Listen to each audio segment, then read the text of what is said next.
The Ministry of Metacultural Synergies presents Disruptive Relevance, a seminar in applied obfuscation. Speaker 1.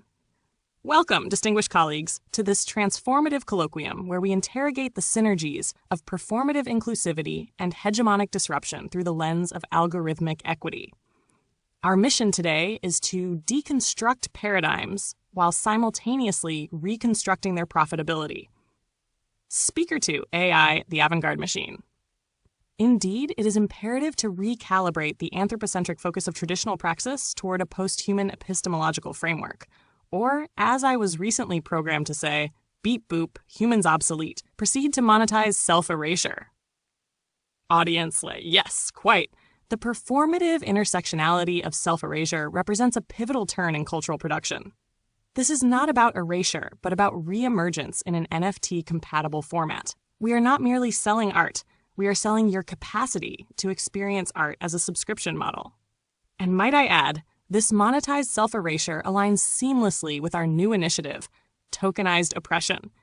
For just $99.99 per month, subscribers can experience authentic suffering, carefully curated by marginalized creators, without the inconvenience of lived experience.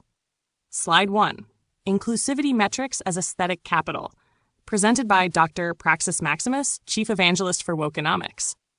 Here we see a graph. Don't bother reading it. Its sole purpose is to validate your funding applications that illustrates the exponential growth of performative solidarity.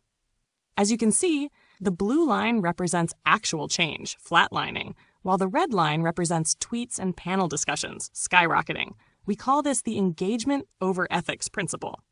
Speaker 2. To simplify for the non-initiated, your hashtags matter more than your actions.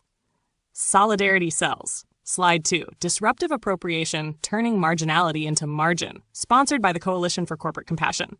Dr. Praxis. We must embrace the praxis of disruptive appropriation. This is not exploitation, it's cultural elevation. By taking marginalized aesthetics and recontextualizing them into glossy, white-walled spaces, we offer audiences the opportunity to feel cultured and guilt-free for the low price of admission. Speaker 2. It's like stealing, but with a press release. Speaker 1. Let us remember that all voices matter, especially those that reinforce institutional prestige. Closing remarks, the hypocrite's hymn. Deliver the cue.